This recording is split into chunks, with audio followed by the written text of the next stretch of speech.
Yes, ito naman tayo. Kwentuhan na naman sa Share Your Story dito sa aking channel, Ronnie Harabel. Uh, Bad experience na naman tayo dito. Pero sa bad experience ay nagkaroon tayo ng good knowledge. Bakit? Ano ba yun? Good knowledge na makukuha sa bad experience. So, subaybayan nyo po ang video. Kasi dito nyo po matutungayan ano po yung bad experience na nagkaroon po ako ng knowledge. So, actually, yung nangyari kasi, 10 o'clock ng gabi. So, nakauwi kami ay alas 4 na ng umaga, 4 a.m. From 10 p.m. to 4 a.m. kami nakauwi. So ako nakatulog na siguro mga 5 o'clock na siguro din. Ay, yun nga. So, abangan nyo po. I believe it's very helpful po.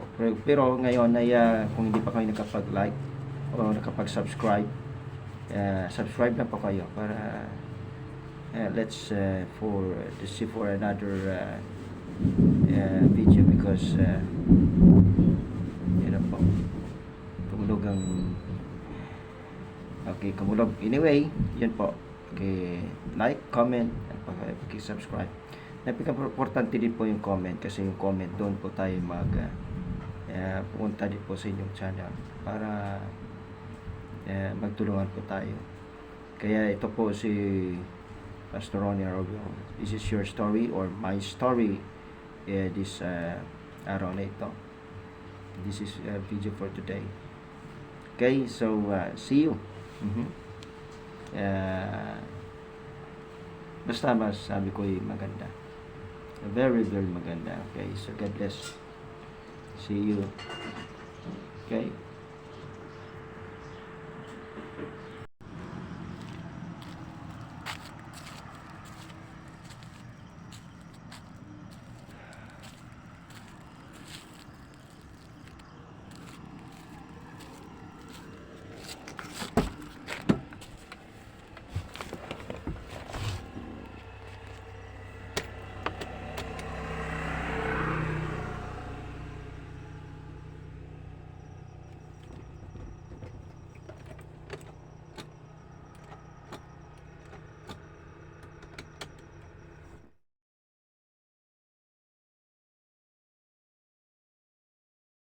Share ko lang.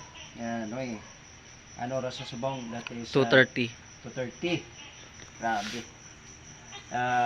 Problema kami sa pag-start. Laging namamatay yung yung starter. Ilang beses na kami, 3 beses kami na matayan ng sasakyan tuwing traffic. So, talagang lahat na ginawa ko na eh. Hindi naman ako mekaniko. Pero may konting knowledge naman sa pagdating sa electrician. Pero alam nyo, talaga, nag-research na rin ako sa YouTube. 3 na. Talagang pati yung sa sa manual. Talagang check ko. So ayaw mag-start talaga, walang ganun lang yung niya. So lahat mga vlogger sa YouTube ay talagang i-check ko kung ano yung problema. So yung last na ko yung lang siya ng tubo yung kanyang starter. Tulad nito, ipakita. Kita to. Tulad nito, yun Ito yung starter kasi. Yan yung starter na yan. So sabi dito ipapatok lang. So ilang beses ko na tong pinukpok. Wala pa rin. So pag nag-strike strike ng click ako ng start, ito umiilaw to. So yun nakita. Then ito lang yung inayos. Inano ko lang kasi mayroong acid na namumuti-muti. So yun. So actually naubos yung pera kong 700. Yung pera kong 700 yun, pag-gasolina na ako kasi akala ko sa gasolina lang try. Siyempre natural lang naman yung una. Kasi wala nang gatong. Then ikalawa yung check ko rin yung ano, okay naman yung kuan. Sabi ko okay yung ano, yung battery is kasi ano siya okay yung battery. Tapos na-check ko na rin yung sa ano niya dito sa box. Check ko na rin to tulad dito. Ito yung kuan niya kasi. Yung relay. Okay. So ito yon. So ito siya sa 40 ampere. Ito siya. So na-check naman yan nano ko na ayos. Lahat siyempre kailangan nating mag-aral para may tayong idea. Kita nyo, hindi ba ko na rin to nasira pa tingnan. Dito siya nakakabit Pero next time ano to, mabibili ako ng mahaba yung para yung wire niya papunta doon sa body, hindi dito. So nasira na nilipat ko ito kaya nagdagdag ako ng kwan, medyo DIY to pero kailangan pa rin yung palitan to. So bukas try ko ipapalitan talaga, bibili ng panibago. So na-check na yun. So yun, ito lang pala yung problema. Ito, palapit mo ito. Ito na problema. Click na ng click, wala yan lang yan Ito lang Ito siya Yan. So ngayon, ipapakita ko na ano siya. Dito to. So ngayon, magpapandar na ako. So ayan Actually, it's okay yung battery niya Actually, isang click na lang. Yun lang pala problema. Kukuha ka ng method ito. I-research yung method.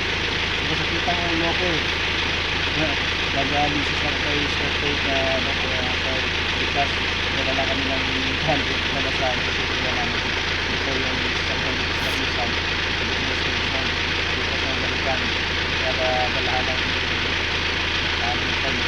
pero it's okay na ayos na okay na ba?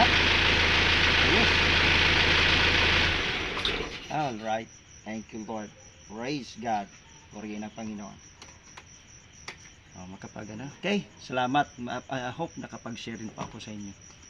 Bye bye, God bless.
Sis, okay na sis.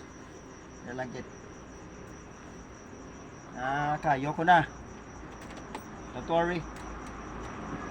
Research ko lang sa YouTube.